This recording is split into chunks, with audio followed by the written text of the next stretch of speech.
Bonjour à tous, bienvenue sur ma chaîne. Donc je me présente, moi je suis Simon Bax, pilote instructeur. Donc pilote instructeur, c'est-à-dire que j'enseigne le pilotage un peu sur tout type de véhicules, et des autos de rallye, des petites 106 rallye, etc. Mais pas que, hein. Je vais jusqu'à la Formule 1, notamment la Formule 1 historique beaucoup en ce moment, avec une école qui s'appelle AGS Formule 1. Et l'hiver en Laponie, sur la glace. Donc voilà, vraiment avant tout, je suis un passionné de pilotage automobile. J'ai ça dans le sang depuis tout petit. Et l'objectif de cette vidéo aujourd'hui, c'est de vous présenter mon daily.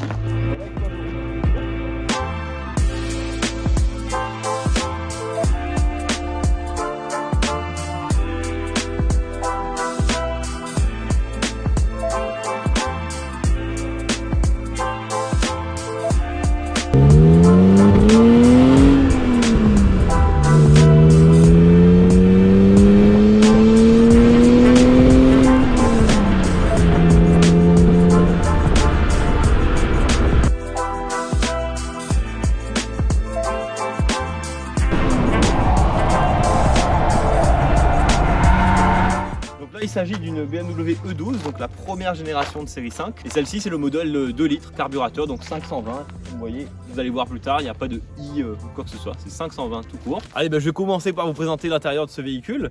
Comme vous voyez, c'est un véhicule 4 portes, hein, le coffre est séparé. C'est une voiture de famille, hein, ce qui dit familial dit...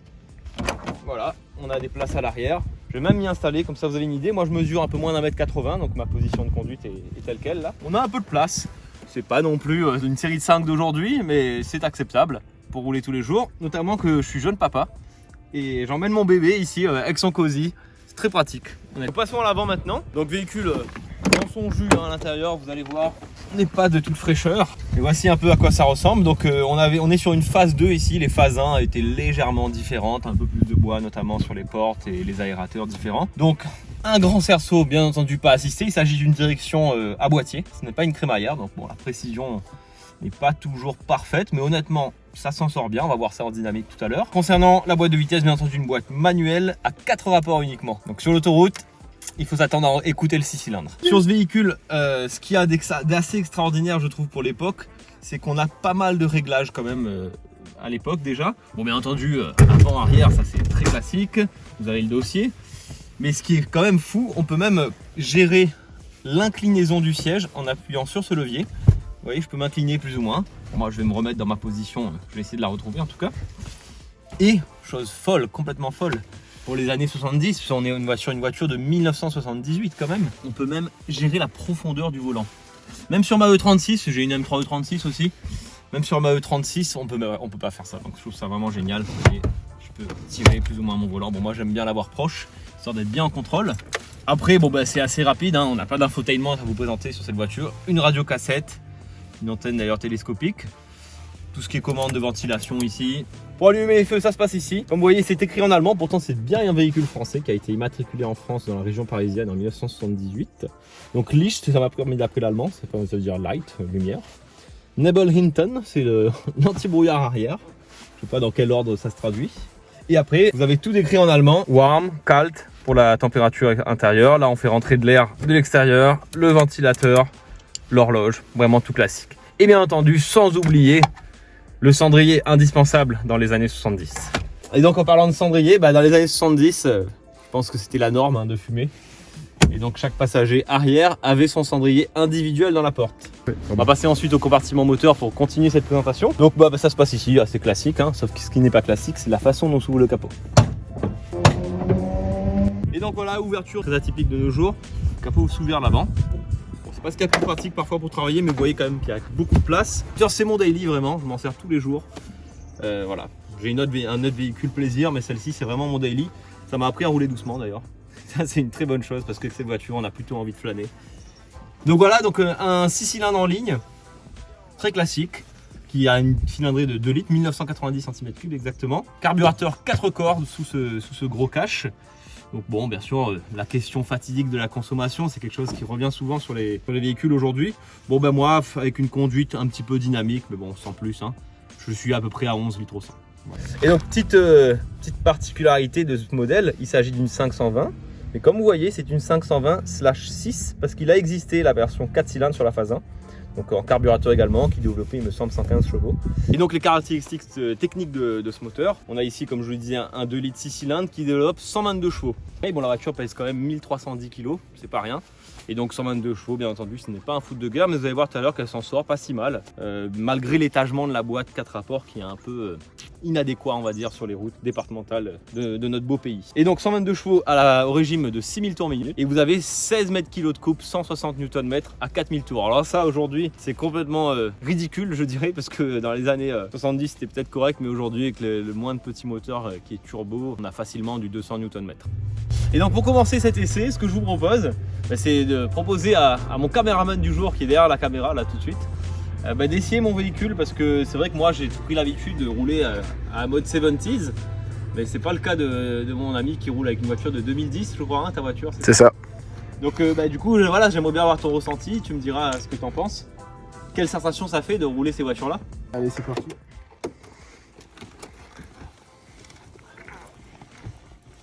Alors comment t'es installé là? Bah, on sent que c'est une position à l'ancienne avec le volant qui est quand même très grand. Ouais, c'est vrai.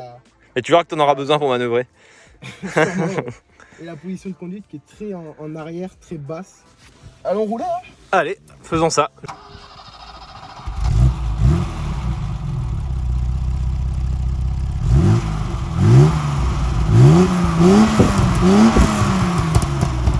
Allez, je vous interromps brièvement. Si le contenu de cette vidéo vous plaît, n'hésitez pas à liker, également à vous abonner, ça peut que m'aider. Et restez jusqu'au bout parce que je vous ai préparé des petites images de l'extérieur avec la voiture légèrement en glisse. Je pense que ça peut être sympa à regarder. Bon alors, première impression? C'est sympa. Donc voilà, pour la petite présentation touristique, nous sommes ici au col de l'Espigoulier. C'est dans la région de Marseille. Marseille est en contrebas. Ah, c'est magnifique. Magnifique ici, ouais. La petite relance qui va bien et tout. Je montre un peu comment tu tournes le cerceau. C'est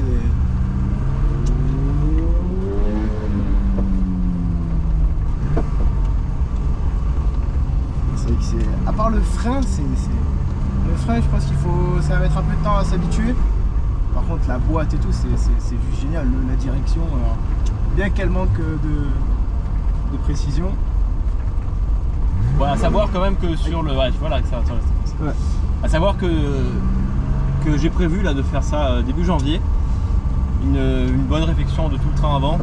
J'avais déjà fait ça à l'achat du véhicule il y a 2 ans. Mais bon, je dois avoir une conduite un peu trop dynamique. Peut-être. Ça c'est déjà peut-être que ça devrait. Les triangles sont déjà un peu fatigués, donc je vais tout faire un overall. Je vais m'occuper des bras, toutes les bilettes de direction. Vraiment agréable à conduire. Putain, c'est vrai que pour un daily, alors je pense qu'il faut pas faire trop l'autoroute parce que en effet ça doit être un peu... Alors honnêtement, c'est sonore, oui, mais tu n'entends que le moteur. Et vu que c'est un son, une fois passé certains régimes, assez sympa, un bon son de 6 cylindres.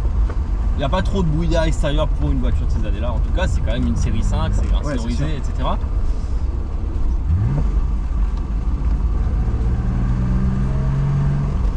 C'est hyper... Putain, c'est fluide à l'accélération, c'est génial.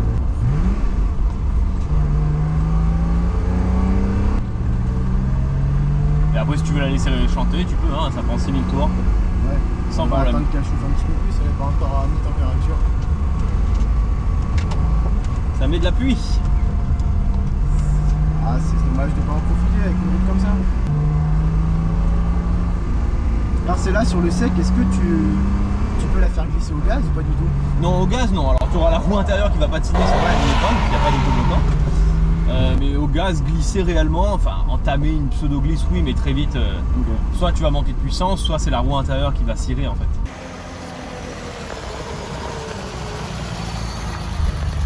Allez, bah, du coup maintenant Baptiste, mon caméraman, a essayé cette antiquité. C'est à mon tour de cette fois-ci de vous montrer un peu comment je la conduis, quoi. C'est ma voiture à moi, je la connais bien. On va voir ce que ça donne.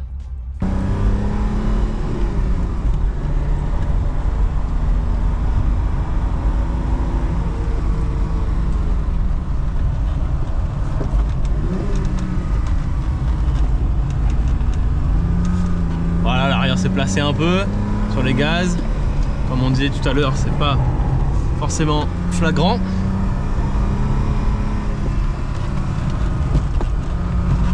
Ah, il faut prendre son temps avec ces voitures. Chaque action prend du temps. On a pris 5000 tours là. La sonorité est vraiment bien. Allez, on va la faire chanter un peu. Ici, ils sont chers. Les épingles, elles ressemblent vachement.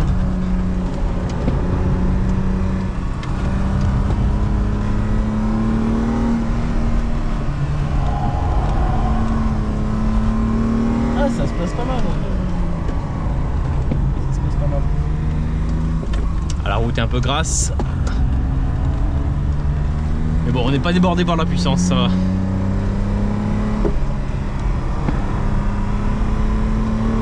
C'est un sacré paysage.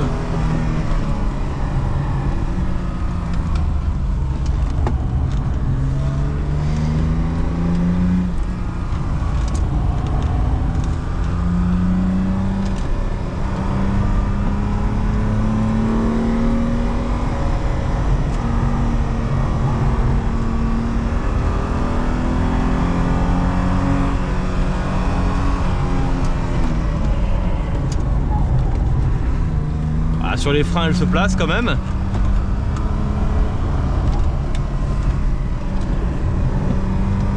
Il faut surtout pas oublier avec ces voitures mettre un peu de frein à l'inscription des virages. On a vite tendance à tirer tout droit sinon.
Allez, merci à tous d'être restés jusqu'au bout de cette vidéo, j'espère qu'elle vous a plu. Encore une fois, n'hésitez pas à liker, à vous abonner, à mettre la cloche de notification afin de recevoir les nouvelles vidéos. Par la suite, là, je vais vous préparer des séquences bien sympas avec des autos encore plus sympas. Donc voilà, j'espère vous revoir bientôt sur la chaîne. Allez, à plus tard!